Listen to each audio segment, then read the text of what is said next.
Hola, hola y bienvenidos a la Casa de las Lecturas. Yo soy Juan Carlos. Si es la primera vez que vienes por aquí, pues bienvenido y quédate a ver este clásico ruso que me leí en mayo y que puede interesarte.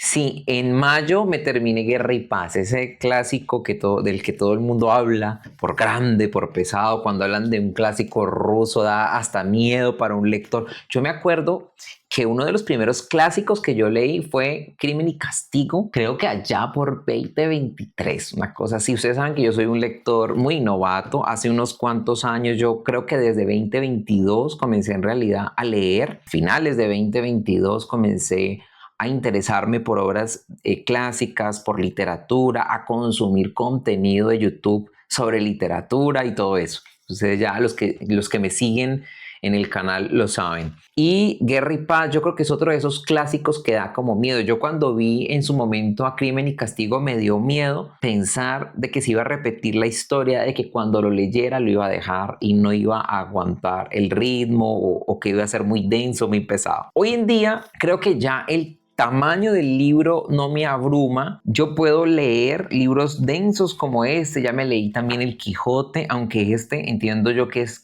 el doble de grande del Quijote. A mí no me importa ahora leer porque me estoy entrenando todo el tiempo en leer de manera lenta. Y no me importa, si miren, aquí 8 meses me demoré leyendo este libro y no importa. Porque durante todo, si ustedes ven cómo tengo este libro, miren, primero, lleno de post-its, lleno de post-its.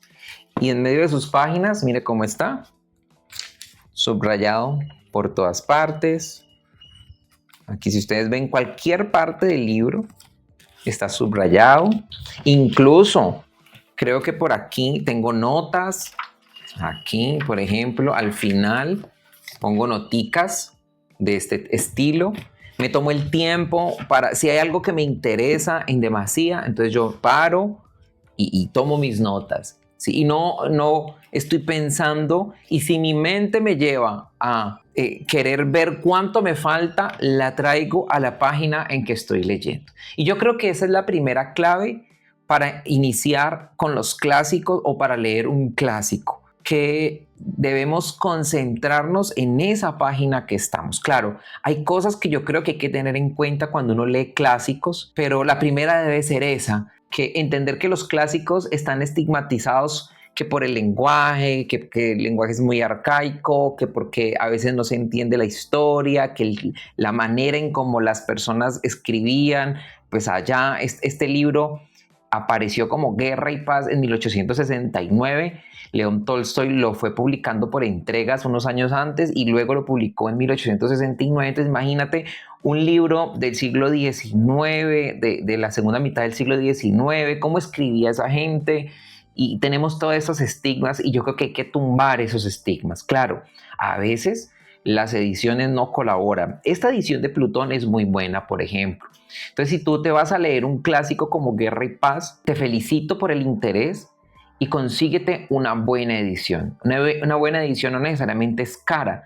Puede ser, por ejemplo, yo en las ediciones de Alfaguara, de Penguin Random House, confío mucho para comprar clásicos, porque son editoriales que ya tienen una trayectoria y de las que yo he leído y me parece que las ediciones son bien cuidadas. Por mí que el libro no tenga imágenes, pero que la traducción tenga sentido, que no hayan errores que sean como ruido en mi experiencia lectora. Mientras yo leía Guerra y Paz, me fui acoplando poco a poco al estilo de León Tolstoy.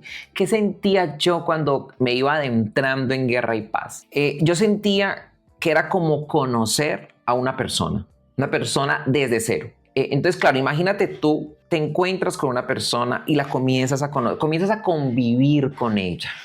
¿Sí? Comienzas a convivir con esa persona, a despertarte con ella todos los días. Entonces, en algún punto de la relación ya no es lo que la persona habla y lo que tú escuchas lo importante, sino lo que la persona hace, el lenguaje no verbal, los gestos, las acciones, los detalles, las decisiones, los exabruptos, con lo que ella se enternece, si es desorganizado o no. Y León Tolstoy se toma todo el tiempo para darnos a conocer a los personajes de esa manera, poco a poco.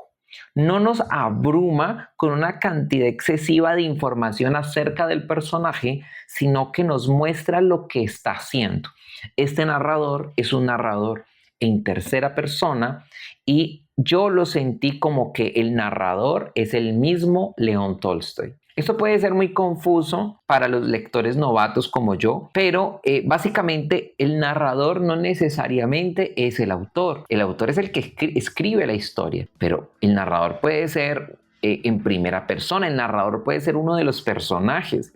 En este caso yo sentí que el narrador era el mismo León Tolstoy porque así hacia el final del libro uno entiende que León Tolstoy parte de la historia que cuenta es la propia historia de su familia. Y eso me encantó, eso no lo esperaba, yo lo investigué y de hecho sí, León Tolstoy, la familia de León Tolstoy, el papá, entiendo yo que debe ser los abuelos también, vivieron esta época y parte de su familia también protagonizó, porque eran familias aristocráticas, ¿no? Aquí ya les voy a decir de qué se trata, pero más o menos son eso, ¿no? Cómo viven este periodo de la historia unas familias que hacían parte de la élite de la oligarquía rusa. Entonces sí, yo quiero primero, antes de hablar de qué se trata, es de lo que yo sentí.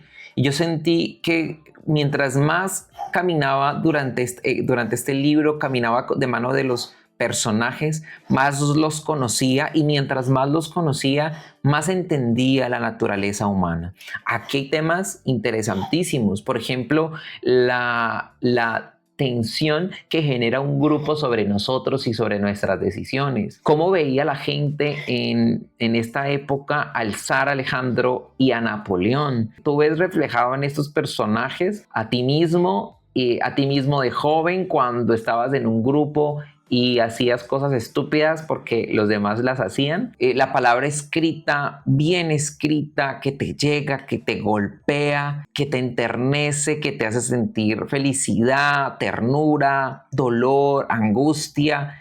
Esa palabra, pocos autores logran tener ese efecto sobre los lectores y yo creo que León Tolstoy lo alcanza con esta obra en muchas partes de la obra. Hay personas que piensan en los clásicos y piensan en un libro aburrido en el que uno se está durmiendo a cada rato. Pero yo creo que si uno comienza el clásico de manera lenta, sin pensar en acabar, uno se mete en la historia. Entonces, a veces yo estaba leyendo y yo en mi mente estaba en esas fincas de los Rostov o en la finca del príncipe Andrei con ese frío o cazando en medio del bosque o en la ciudad, en Moscú o en medio de esos clubes de señores muy ricachones hablando de futilidades y viendo cómo habían tantas personas distintas allí. Tú te sumerges en la historia. Y es grandioso porque es una manera de vivir un poco lo que vivió estas personas en esta época. Pero ¿de qué trata Guerra y Paz? Guerra y Paz se trata de lo que vivieron las familias más ricas, porque ahí se enfoca el libro. 5 familias, los Rostov, los Volkonsky, los Kuragin, los Drubetskoy y los Besukhov. Son 5 familias que van a ir atravesando todo este periodo histórico en Rusia, desde 1805 hasta 1820. ¿Qué pasó en esa época? Napoleón Bonaparte se levanta en Francia como emperador y comienza a conquistar Europa con toda esa megalomanía de querer ser el salvador del mundo. Llega a las puertas de Moscú en 1812. ¿Cómo se vive esto en Rusia? Pero ojo, es que es lo interesante, lo que me pareció fabuloso, entre otras cosas, es que la sociedad rusa admiraba a la sociedad francesa. Y aquí yo me puse a pensar, es lo mismo lo que nos pasa en los países latinoamericanos con Estados Unidos. Ensalzamos la cultura norteamericana, cantamos sus canciones, hablamos su idioma y era muy parecido a lo que estaba pasando en Rusia en la época. Incluso el lenguaje que hablaba en la corte era francés. Vas a ver mucho francés por allí escrito, el francés va disminuyendo a lo largo del libro, como si la sociedad rusa se comenzara a desengañar de esta sociedad francesa que creían superior, pero que ahora estaba a las puertas de Rusia tratando de someterla, tratando de terminar de conquistar el mundo y viendo a Rusia como esa barrera que separaba a Napoleón de lo que quería, que era terminar de conquistar el mundo. Después de Rusia, me imagino que seguía el Reino Unido y con eso, pues él pensaba que iba a ser el dueño de todo el mundo y que él estaba haciendo un bien al planeta o le estaba haciendo un bien al continente. Entonces, vamos a ver lo que pasa en estas 5 familias. Hay historias de amor, hay intrigas por toda parte. Vamos a ver cómo la aristocracia rusa también tiene que mandar sus vástagos a la guerra, cómo enfrentan estas despedidas, cómo estas historias de amor se van entretejiendo entre las familias y cómo el cambio tan radical que sufren las familias rusas cuando ven a Moscú tomada por Napoleón en 1812, cosa que era impensable, sucede, y cómo esto transforma la vida de todos en Rusia. ¿Por qué el pueblo ruso logra sobreponerse a Napoleón y derrotarlo? León Tolstoy hace una reflexión magistral sobre los protagonistas de la historia. ¿Sí? A veces nosotros pensamos que los hombres, esos grandes líderes, Napoleón, positivos o negativos, ¿no? Alejandro Magno, Hitler, Gandhi, todas estas personas creemos que han moldeado el mundo, pero en realidad eso es un engaño, porque si esas personas no hubieran nacido, y es esa paradoja de la que a veces uno habla, ¿no? ¿Qué pasaría si pudiéramos devolvernos al día en que nació Hitler y poder acabar con él antes de que se levantara como el monstruo que fue? Después de leer Guerra y Paz y de leer las reflexiones, que esto a veces parece como un ensayo donde él nos muestra toda la vida de estos personajes y al final o entre líneas él va dando su opinión, va dando argumentos filosóficos acerca de cómo es el comportamiento humano, de cómo se comporta el poder, de cómo se mueven las masas. Después de uno escuchar eso, uno se pone a pensar, puede ser que si Hitler no hubiera nacido, hubiera sido otro el que se hubiera levantado, porque no fue Hitler que engendra el nazismo, sino que el nazismo se engendra desde mucho tiempo atrás. Se abonó al nazismo, se fue abonando a esta mentalidad, todas las humillaciones que sufrió Rusia, sus derrotas, la cantidad de dinero que estaba fluyendo hacia la sociedad alemana en esa época, que creían ellos de los judíos, y todo esto fue engendrando el nazismo. No fue simplemente un hombre el que causó el cambio en el mundo. Y esta es la reflexión que hace León Tolstoy, una de tantas reflexiones que hace él durante el libro y que tú te quedas en realidad meditando en ello, porque sí, a veces pensamos que, ¿en quién vamos a dejar? ¿En qué manos vamos a dejar los destinos de nuestro país cuando hablamos de elegir a un presidente? Pero el destino del país no está en manos del presidente. En realidad, el que los presidentes sean elegidos y que vayan ocupando esos lugares en la historia depende más del pueblo, de las masas, de otras circunstancias alrededor que hacen que esa persona esté allí. A veces es una coincidencia que esa persona sea elegida, simplemente porque se unieron factores de manera coincidencial e hicieron que esa persona tuviera la oportunidad y esa persona la aprovechó. Entonces de eso trata. La historia es una trama larguísima en la que vemos a estas...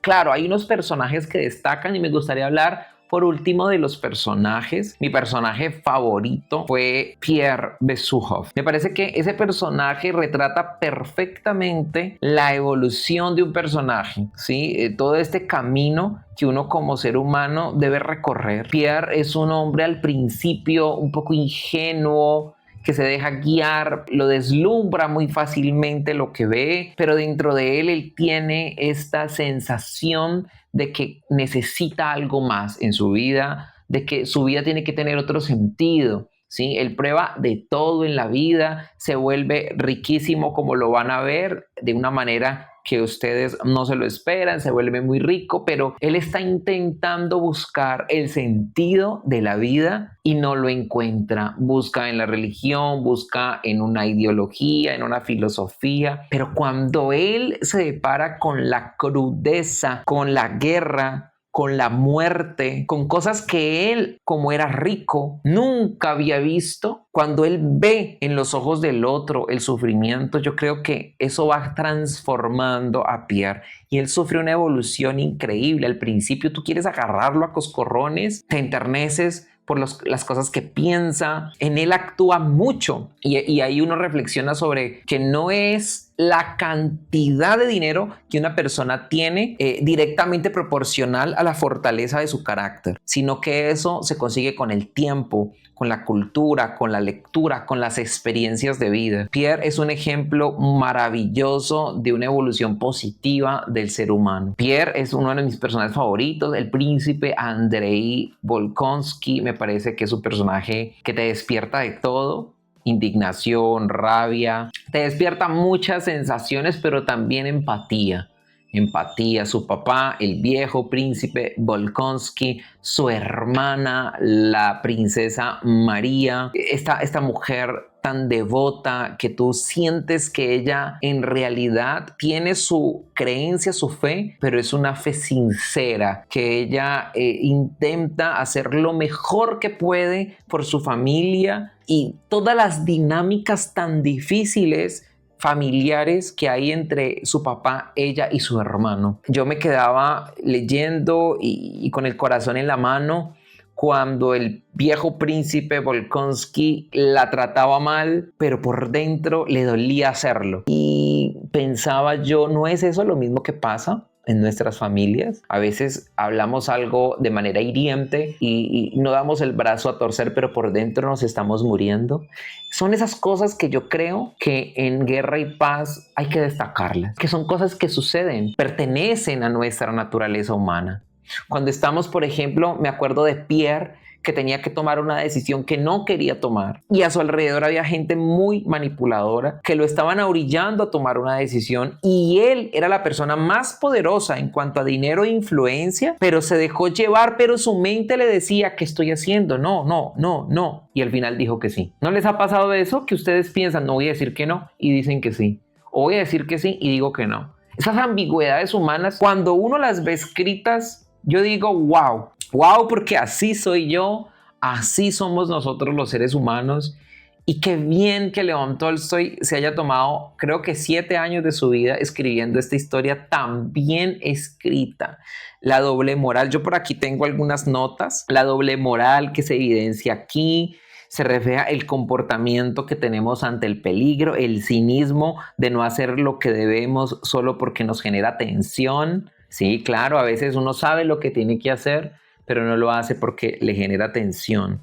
No sé, esta historia, este libro es un homenaje a la naturaleza humana, es un homenaje a quienes somos como seres humanos. Cuando uno lee este libro, uno se hace más consciente de cómo funciona nuestra mente. Y yo creo que al leer este libro somos menos manipulables. A esa conclusión llegué yo. En mi país estamos en ese momento en elecciones presidenciales y hay todo movimiento, arengas. Y cuando uno lee Guerra y Paz y se entera de lo que vivió este pueblo a razón de seguir a personas a ciegas, de creer en lo que ellas dicen, de encandilarse por lo bonito que habla una persona y no pensar que en realidad la historia depende de nosotros, de nuestras pequeñas acciones diarias. Me encanta este personaje. Hay un personaje que yo creo que está al nivel de Pierre, aunque Pierre, Andrei, Natasha, todos estos personajes son principales. Este es un personaje secundario y es el general Kutuzov.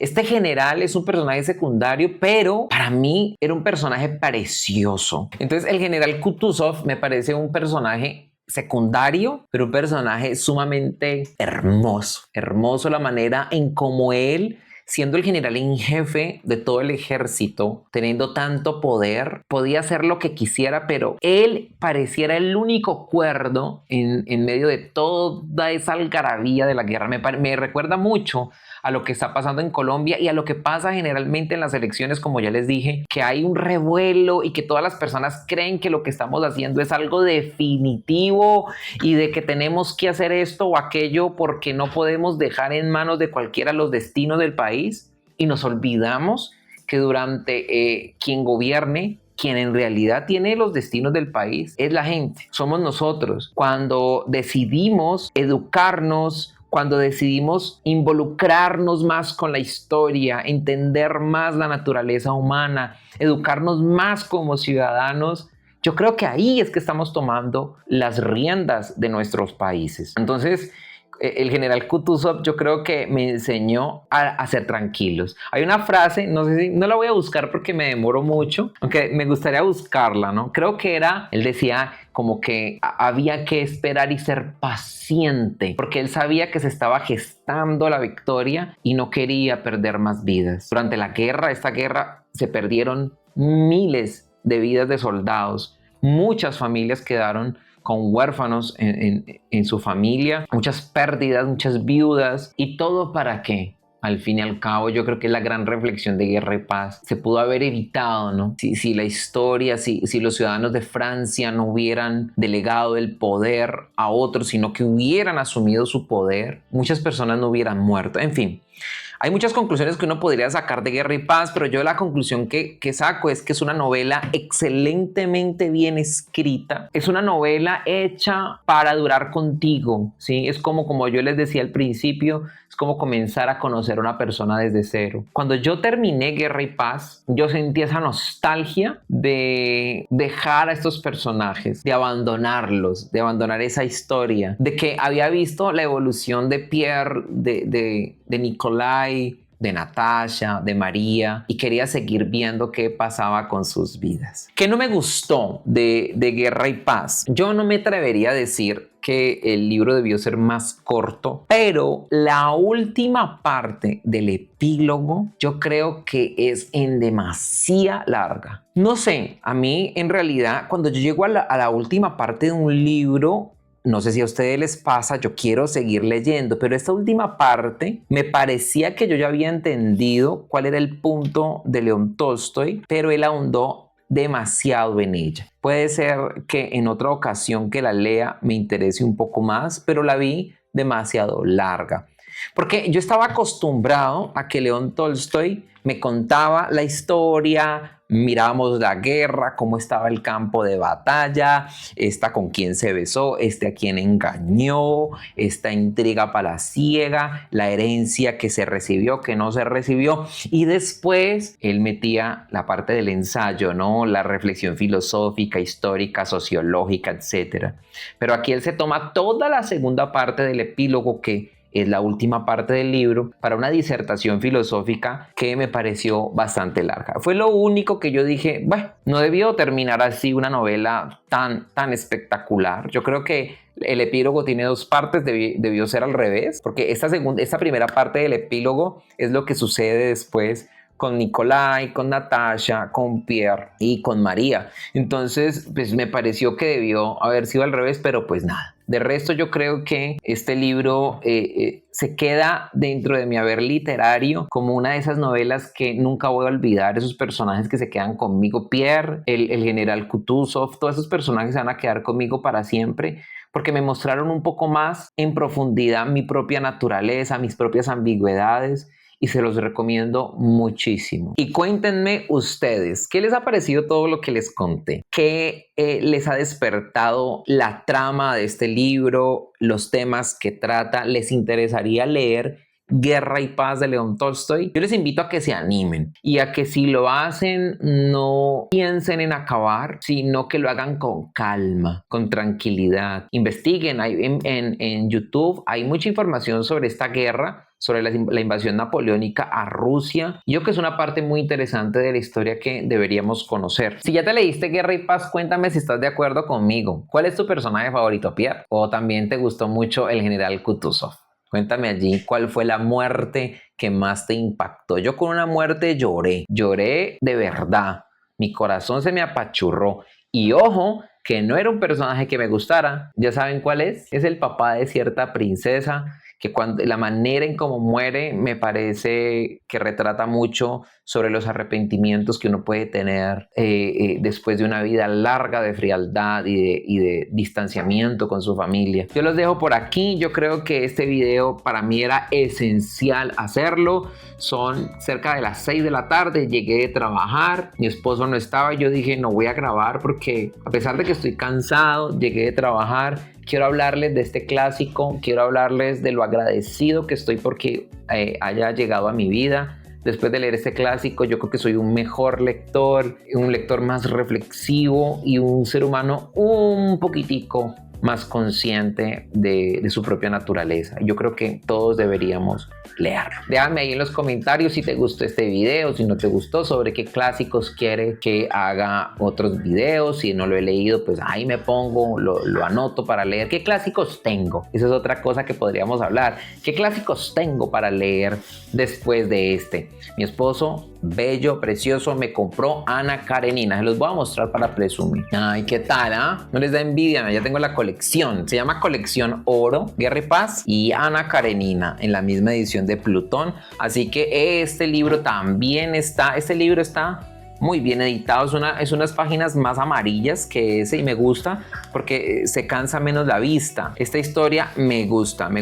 Sí, yo leí en febrero un libro que se llama Que pase lo peor y cuando me leí ese libro de un autor colombiano, que por aquí dejo la reseña que hice, me interesó más leer todavía Ana Karenina porque él toca el tema de Ana Karenina allí. Entonces aquí está, este es un clásico que tengo. ¿Qué otro clásico tengo? Tengo Los Hermanos Karamazov, tengo La Ilíada, tengo La Odisea, tengo El Conde de Montecristo, tengo una edición maravillosa de Los Miserables, tengo también a Moby Dick, tengo las novelas de Arthur Conan Doyle, de Sherlock Holmes y yo creo que ya de clásicos tengo esos, así que no sé si han leído alguno de esos clásicos, cuál me recomiendan leer. Y no siendo más, yo los dejo por aquí recomendándoles siempre que me ayuden con la suscripción. Con su suscripción, que es gratuita, como ustedes saben, el algoritmo se va a dar cuenta que mi canal está haciendo contenido que está interesando. Compartan este video con las personas que están interesadas en contenido literario y dejando su comentario. Obviamente cualquier interacción que hagan con este video va a ayudarle al algoritmo a recomendárselo a más personas. Yo les agradezco por el tiempo que dedicaron a esta conversación y seguimos conversando en los comentarios. Un abrazo, felices lecturas.